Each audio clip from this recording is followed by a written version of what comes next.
Olá, pessoal. Bom dia, boa tarde e boa noite a todos e a todas. Como prometido, na primeira aula de apresentação, então agora nós daremos início ao nosso curso de animais peçonhentos, mais especificamente os aracnídeos. Então, esse slide já mostrei para vocês no momento da apresentação, exemplificando um pouco desse universo que contempla os animais peçonhentos. É o que a gente pode ver aí na primeira imagem, um escorpião, na segunda imagem, uma serpente, na terceira imagem, uma aranha, e nas imagens seguintes, serpentes e aranhas também. Então, aqui é só para mostrar um pouco dos tópicos que nós vamos abordar nesse primeiro momento. Todo o nosso conteúdo será dividido em pequenas aulas. Então, nesse primeiro momento, nós vamos então focar no histórico, em relação a como surgiu os primeiros conhecimentos em relação ao aparecimento desses animais e a relação deles com o ser humano. Vamos diferenciar os conceitos de peçonhentos e sinantrópicos e venenosos. E no segundo momento nós daremos continuidade também aos outros tópicos que eu vou abordar no momento oportuno. Para começar a falar então do nosso tema propriamente dito, eu tenho que mostrar para vocês a bibliografia que eu utilizei para preparar essa aula. A primeira bibliografia que eu tenho que mostrar para vocês é em relação ao Manual de Controle de Escorpiões, que é esse azulzinho aqui. Esse manual é extremamente importante porque ele é um material do Ministério da Saúde e eu vou disponibilizar esse material em PDF para vocês depois. Muito do que eu abordei está nesse manual de controle de escorpiões. É um material bem completo, que ele abrange as espécies que ocorrem no Brasil, e eu vou focar a minha fala no Nordeste e especificamente em Pernambuco, que é o estado que vocês atuam. E também eles falam muito sobre a importância do controle, o manuseio, toda a parte de cuidados, a parte de sintomatologia. É um material bem completo, apesar de ser um pouco antigo, ele é de 2009. Portanto, que para atualização dos dados, eu vou mostrar a seguir qual foi o material que eu utilizei, que eu também vou disponibilizar para vocês através da coordenadora Maria Luísa. O segundo material que eu utilizei para preparar essa palestra, esse curso, é justamente esse manual de escorpiões e aranhas e serpentes, aspectos gerais das espécies de interesse médico no estado do Alagoas. É um material bastante importante, publicado em 2005 pela Universidade Federal de Alagoas, que demonstra um pouco das espécies que estão mais próximas de vocês aí do Pernambuco. Um outro material que eu utilizei foi esse livro, extremamente importante também para quem quer aprofundar mais sobre os conhecimentos em relação aos escorpiões, a morfologia, a parte da biologia dos escorpiões. É um livro bastante importante. Chamou Os Escorpiões, da Tânia Brasil e Tiago Porto. Foi publicado em Salvador em 2010. Tem essa dissertação de mestrado, né? Foi defendida em 2010 em São Paulo, né? É um estudante foi um mestre, né? Agora ele é mestre formado pela USP, que ele estudou as espécies de títios. Títios, eu vou explicar para vocês daqui a pouquinho, é um gênero de escorpião mais importante porque são as espécies desse gênero que são consideradas de interesse médico. Temos esse livro também, Animais Peçonhentos do Brasil, que é um livro extremamente importante para vocês que lidam com esse tema o tempo todo no trabalho de vocês. E é um livro que, infelizmente, não tem PDF, mas eu aconselho a vocês a comprarem, adquirirem esse material na versão física mesmo, né? Existem exemplares em sebos, né? Em livrarias de materiais usados, que vocês podem adquirir, e é muito importante porque é um apanhado geral de animais peçonhentos no Brasil. Não só aracnídeos, né? O que vai ser o foco da nossa aula, mas também as serpentes, insetos e outros exemplos aí de animais peçonhentos, especificamente no Brasil. Temos também esse catálogo da fauna terrestre de importância médica da Bahia, que é um livro extremamente importante também. Quem tiver interesse, eu posso tentar conseguir em PDF para vocês. E, por fim, esse Guia de Vigilância da Saúde, que foi publicado pelo Ministério da Saúde, né, em Brasília, em 2019. É o material mais recente que nós temos em relação à vigilância sanitária, especificamente de animais peçonhentos.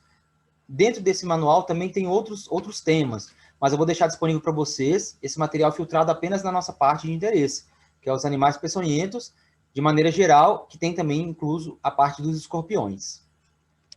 Então, agora nós vamos dar início, de fato, ao nosso curso, né, a esse módulo sobre animais peçonhentos aí. E, para começar a minha fala, eu gostaria de mostrar para vocês, né, esse slide, que quando a gente pensa em animais peçonhentos, nós já imaginamos, né, animais perigosos, como as aranhas, caranguejeiras, principalmente, né, que é o que a gente pode ver aí no primeiro slide. aquelas aranhas peludas, enormes, né? Imaginamos também as serpentes, né? Aquelas serpentes, todo mundo vê uma cobra, já pensa que ela é perigosa, que ela vai causar algum mal para a saúde do ser humano, e já quer, a primeira reação da pessoa é tacar uma paulada na cobra e matar ela, né? Também os escorpiões, eles também são tidos alvos como esses animais peçonhentos e perigosos, né? E as serpentes, de modo geral, como eu já falei anteriormente.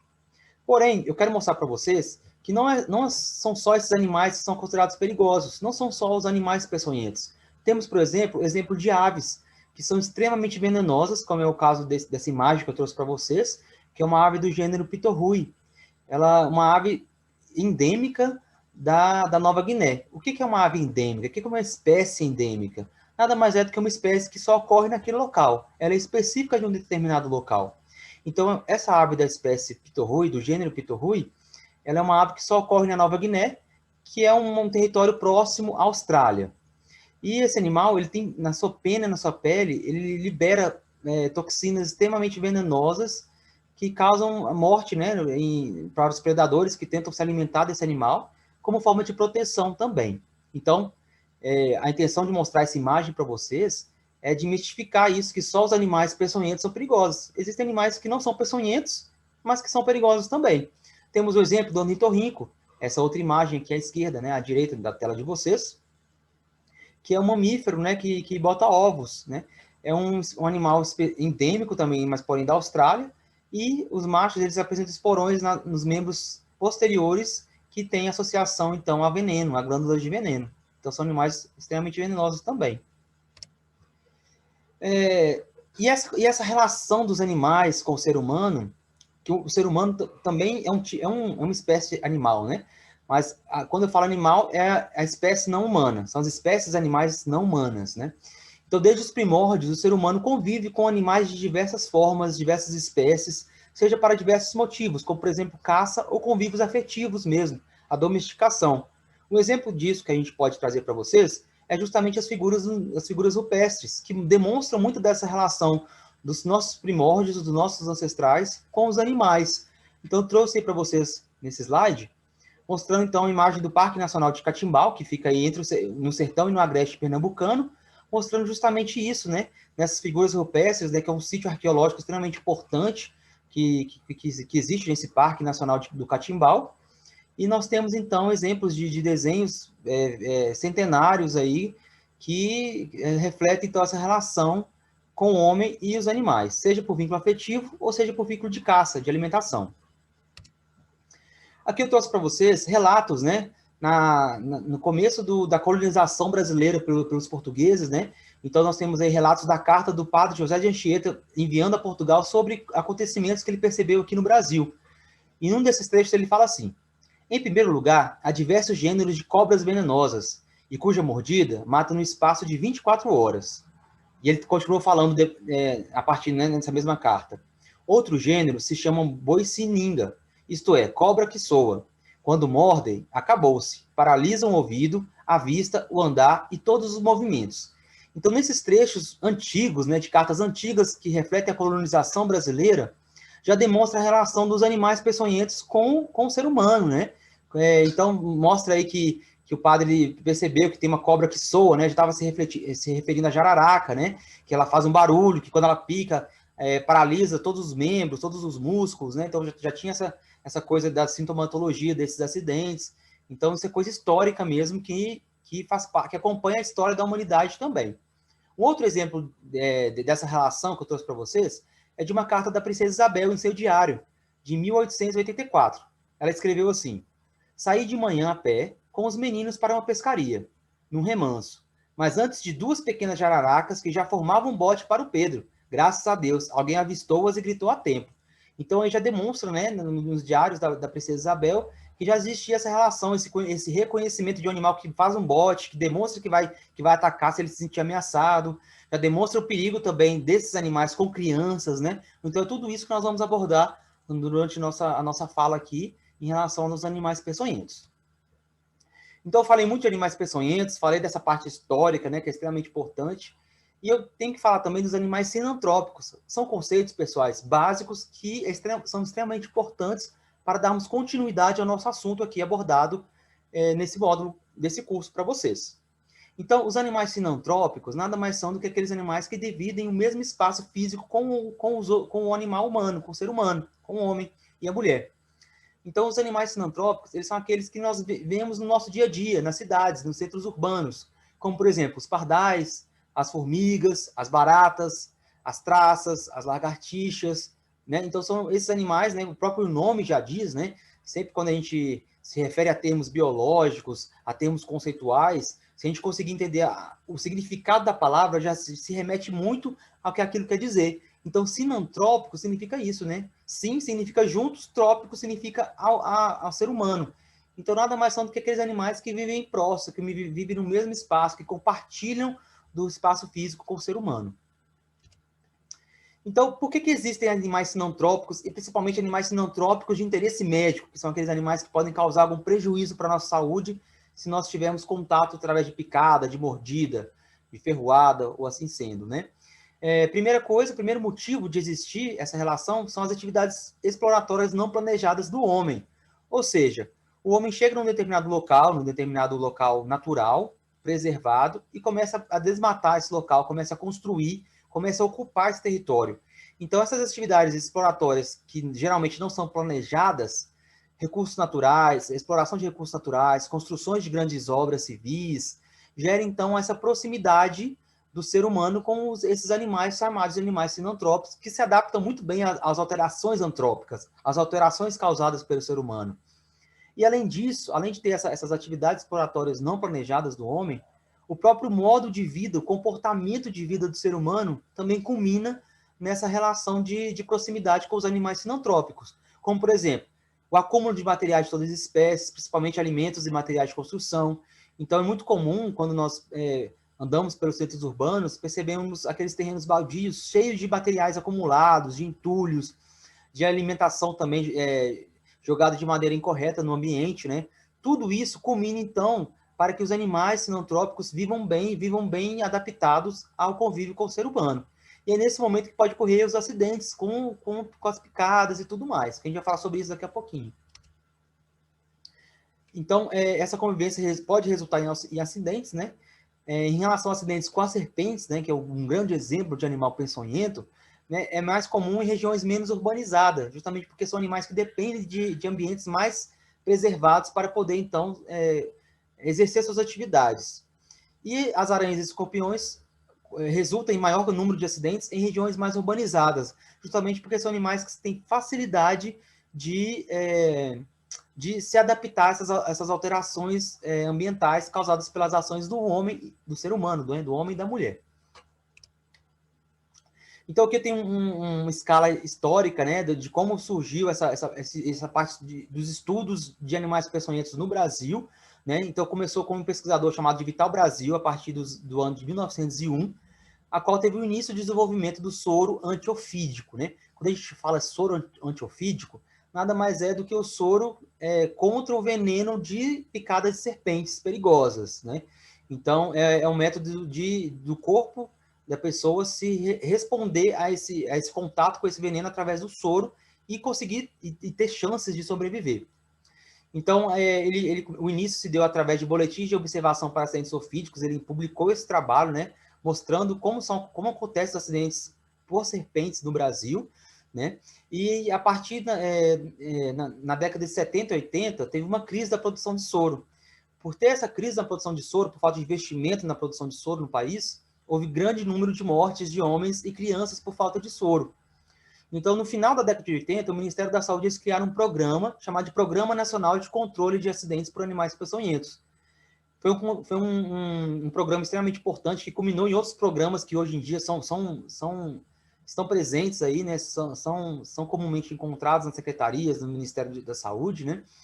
Então, esse Programa Nacional de Controle de Acidentes por Animais Peçonhentos, ele tinha como objetivo o diagnóstico e tratamento dos acidentes, a padronização e produção de venenos e soros, justamente para não ter essa crise na produção de soro, culminando no alto índice de mortes por acidentes por animais peçonhentos, principalmente também através da educação e comunicação, o que é muito importante, né?